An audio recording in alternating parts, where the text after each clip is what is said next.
D'importantes mesures ont été prises vendredi 16 septembre par le chef de l'État Faure Gnassingbé pour soulager les populations face à la vie chère. Au niveau de l'éducation, par exemple, les parents peuvent se sentir soulagés grâce au soutien financier annoncé par le chef de l'État à travers le ministre en charge de l'éducation. Gratification du reliquat de l'avance sur salaire consenti en janvier 2022 aux fonctionnaires et retraités sur les 8 mois restants à rembourser, soit 7,1 milliards de francs CFA, afin de leur permettre de faire face à la rentrée scolaire et à la cherté de la vie. Gratification spéciale de 3 milliards de francs CFA par transfert monétaire direct au profit des parents d'élèves pour l'achat des fournitures scolaires. Subvention de 2,5 milliards de francs CFA pour l'acquisition des manuels d'écriture et de lecture pour les élèves de l'enseignement primaire. Une aubaine surtout pour les couches vulnérables. Les prix du gaz butane et les produits pétroliers connaîtront probablement une baisse. Le chef de l'État a annoncé une augmentation de la subvention de ces produits. Dotation additionnelle de la subvention aux produits pétroliers de 30 milliards de francs CFA pour la porter à 37,8 milliards de francs CFA afin de poursuivre le soutien de l'État à la flambée des prix des produits pétroliers induits par la situation géopolitique au plan international et la hausse du cours du dollar. Dotation additionnelle de la subvention au gaz domestique de 7,7 milliards de francs CFA pour la porter à 9,3 milliards de francs CFA afin de continuer à soutenir les ménages. Les producteurs agricoles ne sont pas oubliés. Pour la nouvelle campagne agricole, une augmentation de la subvention sur l'engrais est prévue. Elle passe de 6 milliards à 7,5 milliards de francs CFA. Afin de permettre de stabiliser les prix tout au long de la campagne 2021-2022 au profit de nos agriculteurs. Le secteur privé n'est pas du reste. Les mesures fiscales prises en faveur de ce secteur dans le cadre de l'état d'urgence sanitaire restent en vigueur. La question de la revalorisation du SMIC tant souhaitée par les citoyens pourrait être réglée dans les jours à venir. Une promesse du chef de l'État aux fonctionnaires des secteurs publics et privés.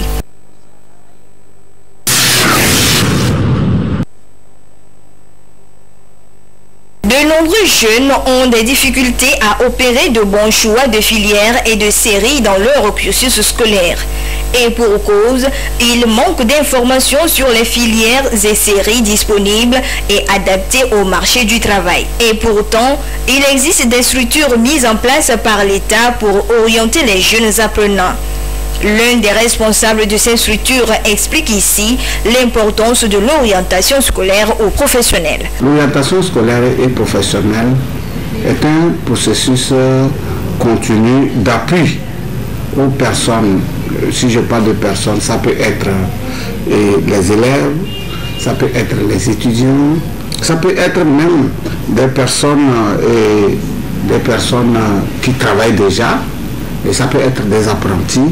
Et donc, c'est un appui et un accompagnement qui se fait tout au long du circuit, du processus d'apprentissage, du processus scolaire, et qui permet d'abord à notre interlocuteur de s'adapter à la situation à laquelle il fait face. Avant de s'engager dans une étude, avant de s'engager dans un apprentissage, il faut connaître toutes les informations qui sont autour et pour voir si cela vous intéresse. Et donc, nous les accompagnons, nous cherchons les informations, nous mettons à leur disposition et nous les permettons d'opérer un bon choix. Et l'école ou la formation qu'il va faire lui permettra d'être heureux. L'orientation scolaire ou professionnelle se fait à partir de certains niveaux de l'enseignement. Elle respecte des critères bien définis. Le premier critère, c'est l'enfant lui-même. Quels sont ses intérêts? Il doit savoir, mais pour quelle raison je vais à l'école? Pour quelle raison je vais apprendre tel métier? Pour quelle raison je vais à l'université? Ça, c'est la première, c'est important. Quelles sont mes capacités à faire ce que je veux faire? Lorsqu'on veut faire quelque chose, on doit être motivé pour pouvoir le réussir. Puisque un adage dit, vouloir, c'est pouvoir. Nous avons aussi le problème de moyens. Est-ce que mon parent a les moyens de pouvoir payer mon écolage, de payer les conditions qu'il faut remplir pour aller dans cette école? Lorsque l'enfant fait un choix, il faut aussi qu'il se réfère aux moyens qu'il a lui-même et aux moyens des parents. Le troisième élément, c'est que mon choix, le choix que je vais faire, le choix du métier que j'ai fait, le choix de la profession que je fais, est-ce que je peux trouver facilement du boulot? Est-ce que je peux m'insérer professionnellement? Aujourd'hui, tout le monde crie chômage, chômage. Les étudiants, les élèves sont partis s'agglutiner dans un domaine qui aujourd'hui ne demande pas beaucoup. Qu'est-ce que l'environnement économique de notre pays s'offre? Quelles sont les grandes orientations sociales et économiques de notre pays? Aujourd'hui, nous parlons du PND. Aujourd'hui, nous parlons de la feuille de route gouvernementale. Quelles sont les grandes orientations de ces politiques? Et quelles perspectives ces grandes orientations s'offrent aux citoyens? Et c'est en fonction de cela qu'il faut faire son choix. Faire un bon choix de filière et de série, c'est éviter l'inadéquation formation-emploi et des échecs répétitifs.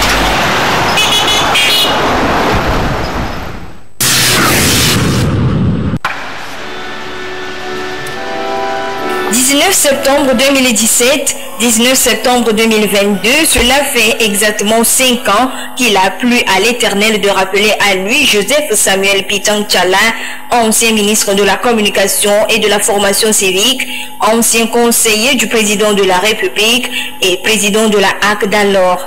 Ce lundi, pour commémorer le 5e anniversaire de sa disparition, une messe a été dite à l'église catholique Marie-Théotokos d'Aguenivé. Messe au cours de laquelle parents, proches, amis et collaborateurs ont prié pour le repos éternel de l'illustre disparu. Nous venions ici prier Dieu de la péréquation royaume. Son souvenir, les œuvres qu'il a bâties sont là. C'est tangible.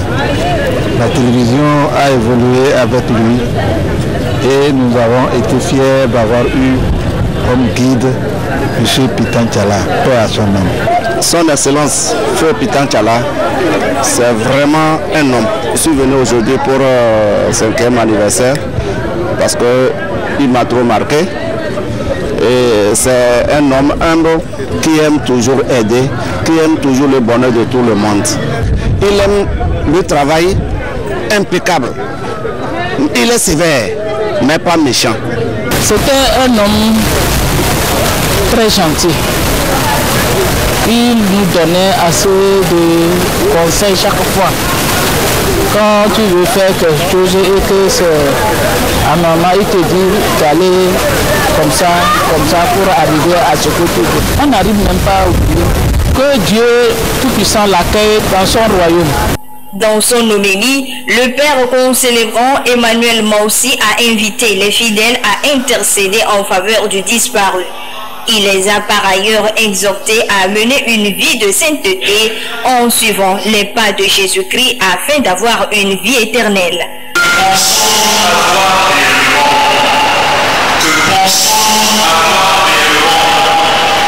Qu'est-ce qu'il y a de stable que nous pouvons avoir l'assurance de posséder?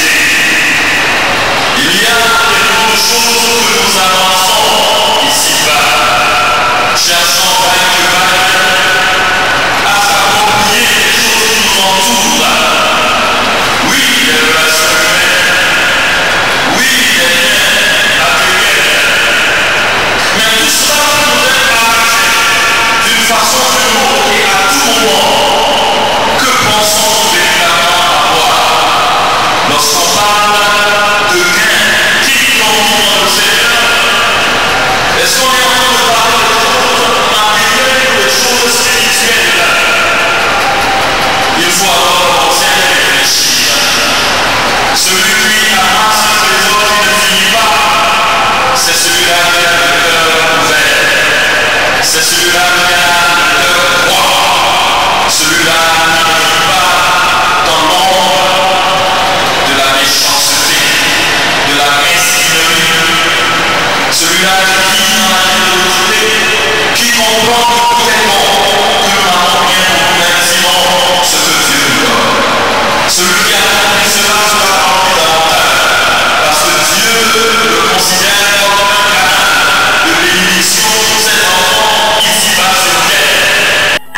fin de la messe, les salutations d'usage se sont déroulées sur le parvis de l'église.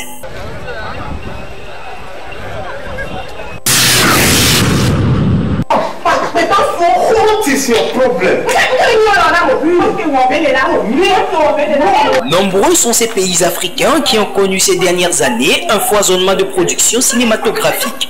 Le cas de Nollywood, l'industrie du cinéma nigérian qui chaque année enregistre plus de 2000 films tournés, a permis l'émergence d'une industrie locale de production et de diffusion avec un modèle économique qui lui est propre.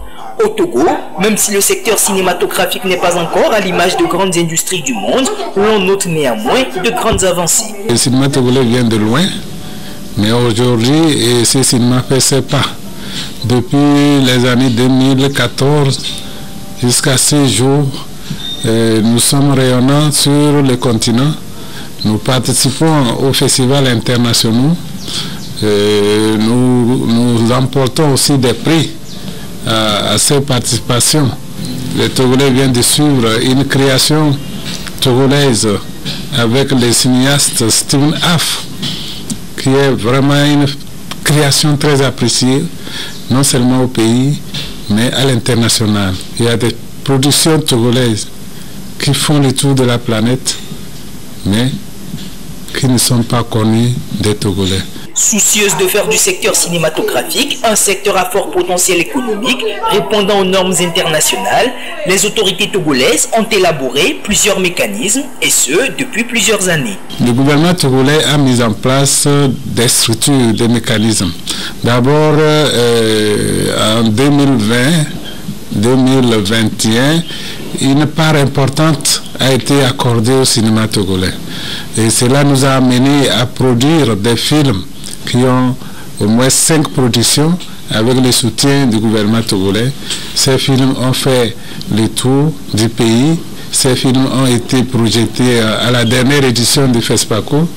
En plus de cette disposition qui veut qu'on soutienne le cinéma togolais financièrement parlant, le gouvernement a pris d'autres dispositions. Vu que le secteur du cinéma a des soucis d'organisation, il y a une loi qui a été votée, appelée loi portant code du cinéma et de l'image animée. Cette loi permet une nouvelle gestion du secteur du cinéma. À son sein, elle veut que la direction nationale de la cinématographie soit transformée en un centre national du cinéma et de l'image animée. Le centre créé par cette loi permet de rendre le cinéma togolais plus productif. Désormais, avec le fonds qui est mis en place, nos artistes, nos cinéastes puissent être éligibles à l'extérieur. Bien que la mise en place de ces mécanismes ait permis de booster de façon significative le secteur, d'autres défis restent encore à relever. Le réel défi aujourd'hui, c'est d'abord la formation. Il faut former. Rien n'est possible sans la connaissance. Nous avons une pépinière au Togo qui a besoin d'être formée. Donc, avec ces centres, avec le fonds qui est créé, nous allons mettre un accent sur la formation des jeunes. Actuellement, nous n'avons pas au Togo des grandes écoles de cinéma qui sont ailleurs très coûteuses. Donc, une fois formés, il faut penser à l'acte, c'est-à-dire il faut aller à la création, à la production. Donc, il faut soutenir financièrement ces jeunes-là à produire. Chaque acteur est donc invité à jouer sa partition pour l'ouverture d'une nouvelle ère au cinéma togolais, tout en lui permettant d'être représentatif sur le continent et à l'échelle mondiale. Bonjour madame.